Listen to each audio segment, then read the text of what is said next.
the antiderivative between 31 and 11. So that's where we're looking at the area. That's why it's so important to understand the connection between the area and the definite integral. Okay. We want to look at a word problem. Any preference?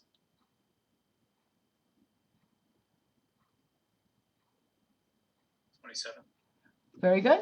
So total cost from marginal cost. Is it cost or they give us profit or something else? Okay. Marginal cost, X pints of fresh squeezed orange juice, okay, is given by, so 27, and this is C prime of X equals point. I think I see from this distance 5 zeros. Correct me if it's incorrect. Yeah, I'm getting 5 zeros as well. Okay. For X less than or equal to 350, where C prime is in dollars, approximated total cost of producing 270 pints of juice using 3 subintervals over 0 to 270 and the left endpoints of each subinterval. Okay. And we can also determine, they say, okay, from 0 to 270. We can also determine the exact. So let's determine the exact because we know how, and then we'll go back and approximate and see how we're doing with the approximation. So we are given C prime is the marginal cost, and they're telling us is in dollars, and X is pints. Okay, and what else I need from here? 0 to 270.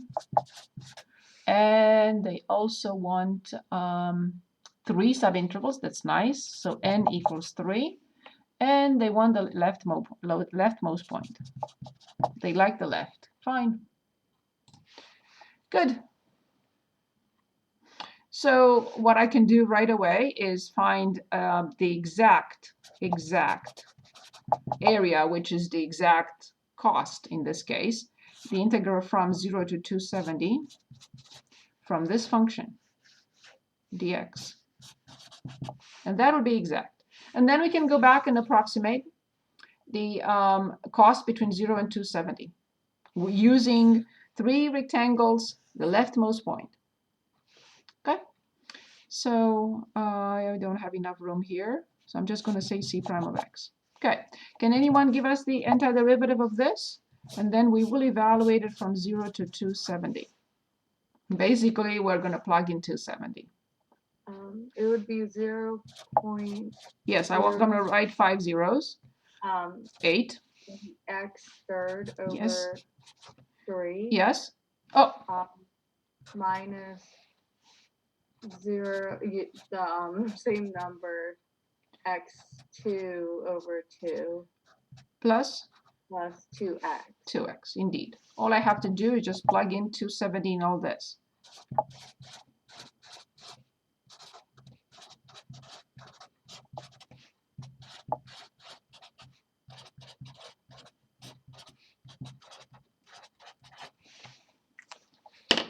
Since I have my calculator handy here, please calculate this for me and I'll calculate it with you.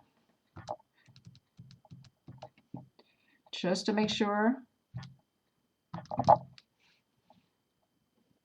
To the third and divide by 3 and then minus 0.000002 times 270 squared and plus 2 times 270. I'll tell you what I got, 446.688. And now I'm going to check to make sure I have 5 zeros. If anyone confirms this, I don't have to go back and check. If no one confirms that, then I have to go back and check. I got the same number. Okay, then.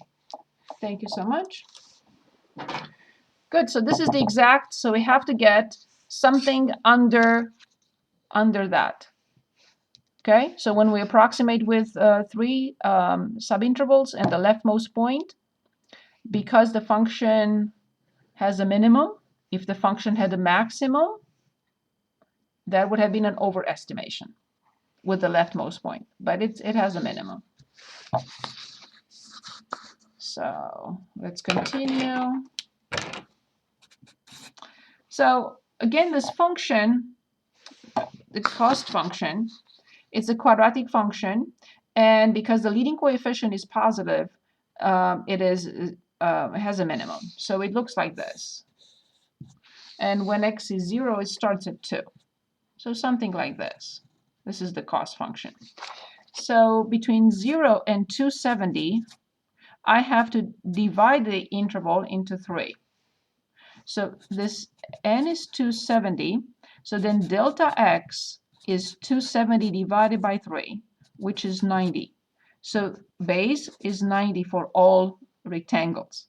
So this will be the first with the leftmost point. This will be the next. And this will be the last. And all have base of 90. So the area left 3 will be approximately 90 times c prime of 0 plus c prime of 90 plus c prime of 180. This here is 0, this one is 90, and this one is 180. And this one is 270. So the height times the base, the height times the base, the height times the base.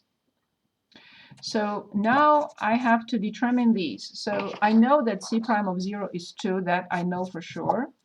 I don't know what c prime of 90 is, and I don't know what c prime of 180 is. So I'm going to put this function in the graphing calculator. Here it is.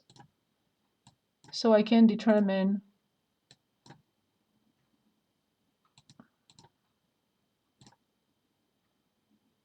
quickly both numbers.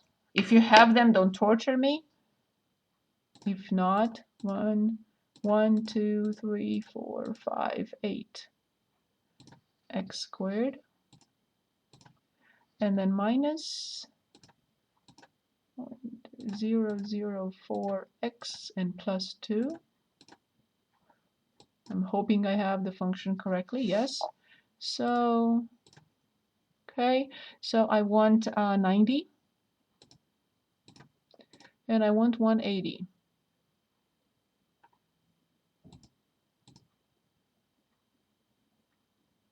Really?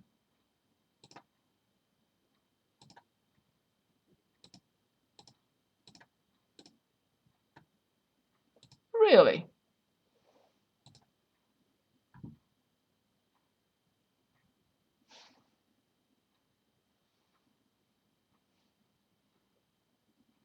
I mean, that is a really small coefficient.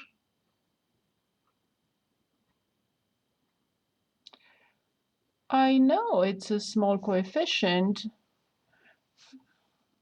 but I know that. Oh, I didn't mean that. I don't need to graph it.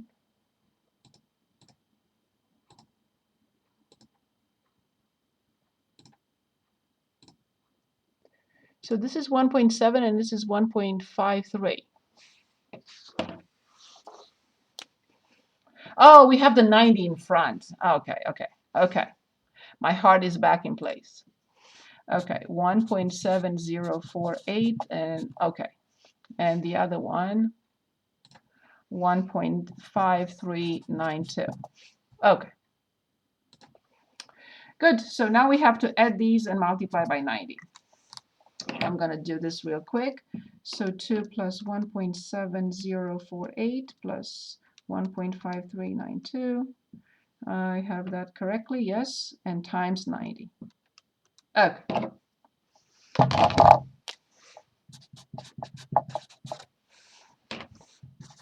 Good.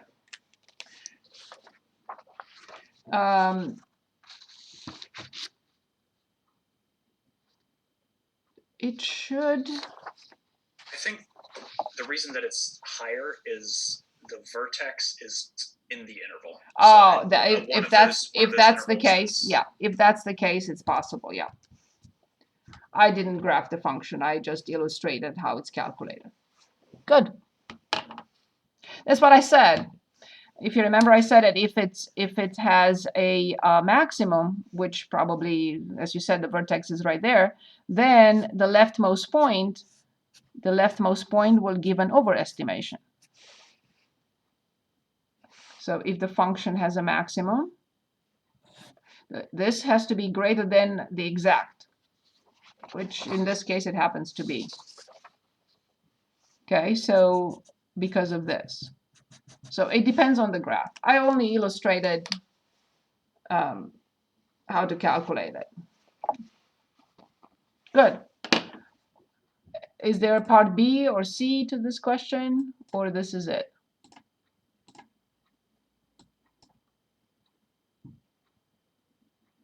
I think that was it. Okay, very good. Moving on then.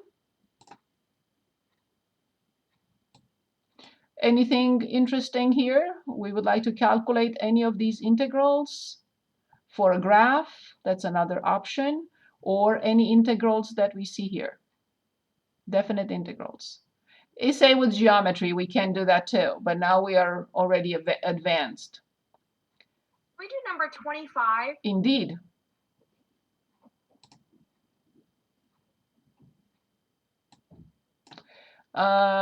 This one. 25? Thank you. Sure, but 25 is the same with 20. Which one did we? It's the same with 27. What is different in 25? I don't mind at all. I would say 32. I don't know where 25 came from. 32 is on the next page. But okay, did I misunderstand or did you? No, I just said it wrong. No worries. You make me feel good. Okay, 32. I'm kidding, you know. So 32 on 390. Perfect. Excellent question. So obviously this is our function, but it's a constant, remember? So when we put a constant, I'm going to show it to you also geometrically. So because in this section, it's assumed we don't know how to evaluate definite integrals, but I already showed you how. So we put a 4 outside and the integral from -1 to 4 dx. So what function prime is 1?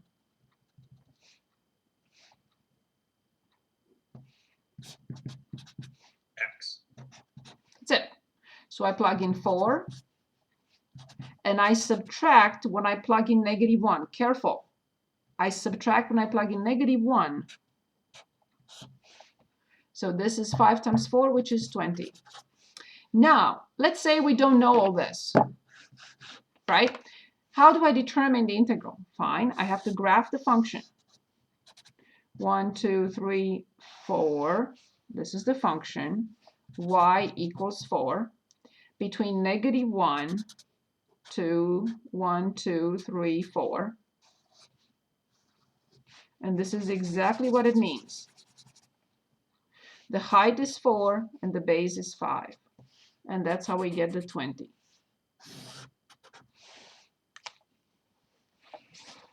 These are very good applications to understand what this is really all about. This is it. The definite integral is the area. Good. Anything else here or we move on? This was use geometry to evaluate. So we did. Anything else? Can we do 36? Yes, 36. This one. Very good. And I think I'm on page 5. Yes. Okay. The integral from 0 to 5 from 2x plus 5 dx. If you want to use geometry here, and you have to graph. We have no choice if that's what you want to do. But now you know how to integrate a definite integral. But let's say we don't. So 1, 2, 3, 4, 5 between 0 and 5. And now I have to graph this function, and I know it's a linear function with a positive slope. So when x is 0, I have 5. 1, 2, 3, 4, 5. And when x is 5, I have 15. So I have to change my graph to make it fit. So 5, 5, 5. 1, 2, 3, 4, 5. So this is 5, 10, 15, and this is at 5, and it goes to 15. So this is the graph, and we're asked to find this area. Well, this is the area of a trapezoid, and this is the big base. This is the small base, and this is the height.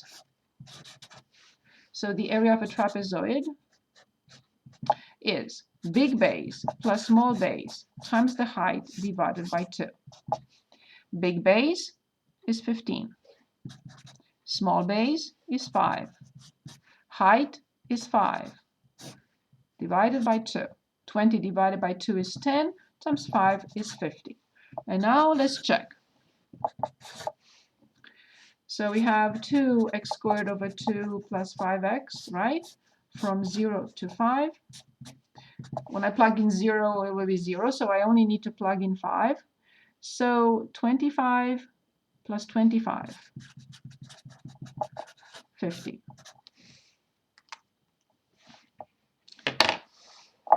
Any questions?